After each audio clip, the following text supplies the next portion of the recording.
Bonjour à toutes et à tous, bienvenue dans cette nouvelle vidéo. Aujourd'hui, c'est une nouvelle vidéo sur la série où je vous donne mon avis sur l'un des documents du dossier que vous m'avez envoyé.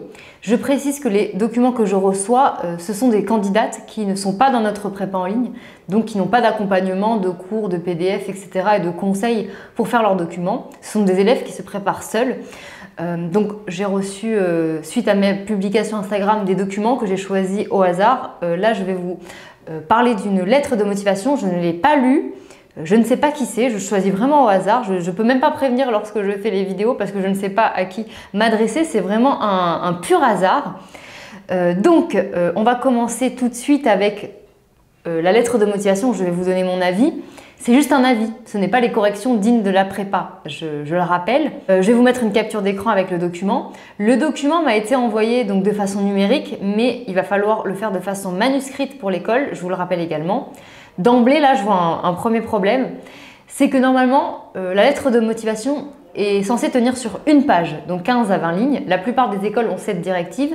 Certaines écoles autorisent 2 pages, mais la plupart, c'est une page. Donc ça, renseignez-vous bien sur votre école. Mais là, ce que je suis en train de remarquer, c'est que là, sur le document que j'ai reçu, il y a énormément d'écriture, donc ça ne tiendra jamais sur une ni sur 2 pages quand ce sera recopié à la main. Donc là, c'est un premier problème que je constate. Premier problème, le document ne respecte certainement pas le nombre de lignes et la mise en page demandée. On va voir maintenant un petit peu le contenu. Donc l'élève nous écrit son identité. Il manque à la limite son numéro de téléphone. Elle nous écrit l'institut de formation concerné en citant la personne à qui elle s'adresse. Donc ça, j'apprécie. L'objet, lettre de motivation pour entrer en école d'auxiliaire de puériculture. Oui, là, il y a plusieurs formulations possibles. Candidature, lettre de motivation pour devenir étudiante auxiliaire de puériculture, peu importe. Mais en tout cas, bon, l'objet, il est clair, il est simple. Alors, Madame la directrice, récemment titulaire d'un brevet de technicien supérieur dans le domaine du commerce, je me suis rendu compte lors de mon stage pratique qu'exercer en tant que commercial n'allait pas m'épanouir, car vendre un bien ou un service en enjolivant parfois pour que le client puisse acheter ne me correspond pas. Ça peut être vrai, hein, ce que tu dis. Par contre, on commence... moi, ça me fait rire, hein, je trouve ça mignon, cette sincérité. Mais ça ne te met pas forcément en valeur parce qu'on se dit en gros, mais qu'est-ce que tu fais là? Tu viens d'obtenir un brevet de technicien supérieur dans le domaine du commerce. Donc, tu as fait tout ça pour te rendre compte que finalement, en fait, tu parles du marketing, ne te correspond pas. C'est quand même la base du commerce, c'est de parler des caractéristiques et des bienfaits du produit pour arriver à le vendre à un prix supérieur à celui de sa création. Sinon, il n'y aurait pas de bénéfice pour l'entreprise. Ça, c'est comme tout ce que vous achetez. Vous savez que tout ce que vous achetez, le coût de production est moindre que le prix que vous payez, mais ça, c'est la base du commerce. Donc, si on se dit que tu as mis tout ce temps pour te rendre compte de ça, il y a un problème. Parce qu'après, si on se dit que tu fais auxiliaire de puériculture et après, tu te rends compte que finalement, t'occuper des bébés, c'est pas ton truc, on peut faire un peu le lien. Donc, en fait, ça, même si c'est vrai, ça ne te met pas en valeur. Là, on ne parle pas de tes qualités à toi humaines, on parle de ce qui va te mettre en valeur à travers ce document. Alors, j'ai approfondi cette réflexion. Donc quelle réflexion? Est-ce que c'est la réflexion que ça ne te correspond pas? Mais ce n'est pas vraiment une réflexion, là c'est plutôt une conclusion. Donc essayez de choisir les mots exacts parce que du coup c'est pas juste sinon. Qu'est-ce qui pourrait faire lorsque je devrais me rendre à mon lieu de travail? J'allais m'y rendre avec le sourire et la motivation. Bon là le problème c'est que c'est pas un français correct, là les mots ils sont pas mis dans le bon ordre. Je me suis souvenu lors de ma première formation supérieure à la faculté de psychologie qu'une matière en particulier m'avait éberluée.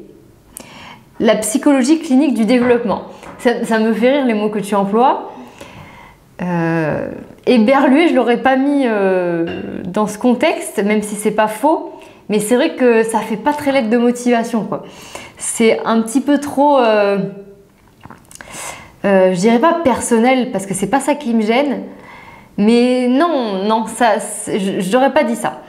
C'est une discipline qui nous a permis d'assimiler un grand nombre de connaissances sur le développement de l'enfant, comprendre pourquoi par exemple, lorsqu'un enfant va jouer à cache-cache, il se réfugie derrière un arbre, son pied peut dépasser, mais pour lui il reste invisible car ce dernier ne perçoit pas son ami, donc il peut dire dire que son ami ne le voit pas. Donc oui, bon, on comprend bien en perspective ce que tu veux dire, mais là on est dans une lettre de motivation. Là tu es beaucoup trop dans le détail d'une petite situation, alors que l'objectif de la lettre de motivation, c'est d'exposer tes motivations de façon synthétique. Là en fait, ça serait plus limite quelque chose à mettre dans le cadre d'une situation professionnelle, situation personnelle vécue. Là, c'est pas adapté. C'est tout simplement parce que l'enfant de 7 à 7 ans se représente le monde comme étant égocentrique.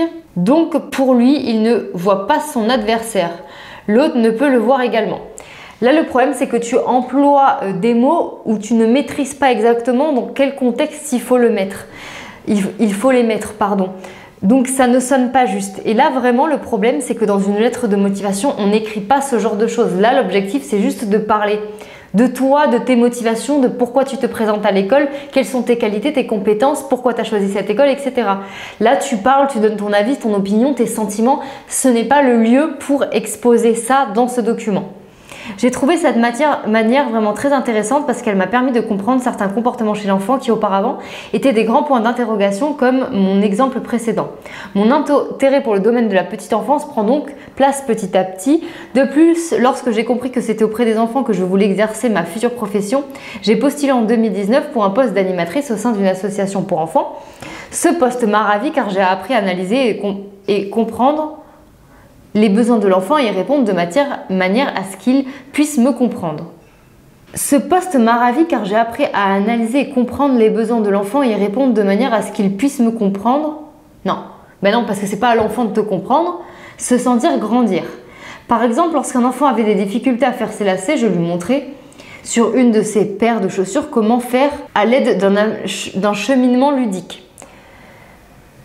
Non, c'est pas un cheminement de faire ses lacets, c'est un apprentissage surtout qui fonctionne grâce à la répétition, la patience, etc.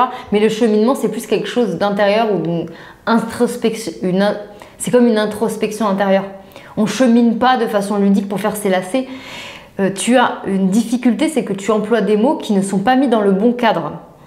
Regarde, c'est comme si tu allais former un nœud de papillon, disais-je. Après, là, en plus, tu changes de temps. L'enfant comprenait alors de façon meilleure, donc ça se dit pas, comment accorder ses lacets grâce à cette image. Et il était prêt à restructurer son deuxième soulier. Les voir satisfaits de ce qu'ils ont accompli, les voir apprendre et évoluer a été des plus grandes satisfactions pour moi. J'ai donc voulu continuer vers cette voie-là, mais il manquait quelque chose.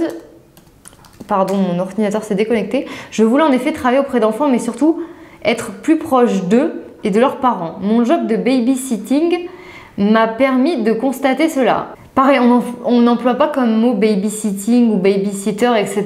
pour une lettre de motivation, plutôt de la garde d'enfants. C'est beaucoup plus adapté.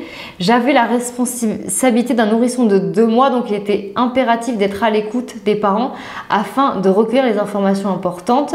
Enfin, la responsabilité, c'était d'être à l'écoute des parents, mais surtout d'être à l'écoute et très attentive avec l'enfant, parce qu'à 2 mois, en l'occurrence, l'enjeu, c'est vraiment l'enfant, sa sécurité. Par exemple, quand les parents me disaient que leur bébé n'était pas au top de sa forme, ça pareil, on ne dit pas ça du tout, non, on ne dit pas au top de sa forme, ça c'est un langage qui est trop familier.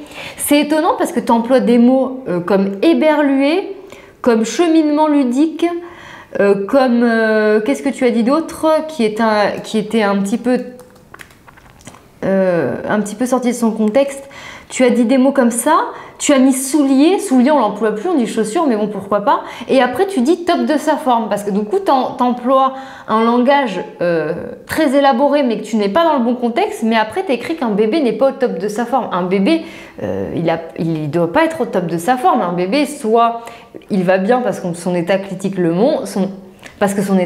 montre, un bébé peut être fatigué, peut avoir de la fièvre, peut être malade, mais on ne dit pas il est au top de sa forme quand on est une future professionnelle. Et qu'il fallait surveiller s'il n'allait pas avoir de l'hyperthermie autour de la journée. Donc, on ne surveille pas l'hyperthermie s'il n'y a pas d'indice qui nous dit qu'il en avait avant. Dans le sens où on voit qu'un bébé se sent pas bien, il n'a pas de fièvre à ce moment-là, on ne fait pas une surveillance constante. En fait, on va constater au fur et à mesure en le touchant qu'il est chaud et là, on va prendre la température. On ne va pas prendre la température s'il n'en a pas dans le souci qu'il en est. Hein, c'est pas dans ce sens-là qu'on fait les choses. J'entendais l'information, poser des questions. Est-ce qu'il en a fait et depuis quand? Surtout, mettez en action par la suite.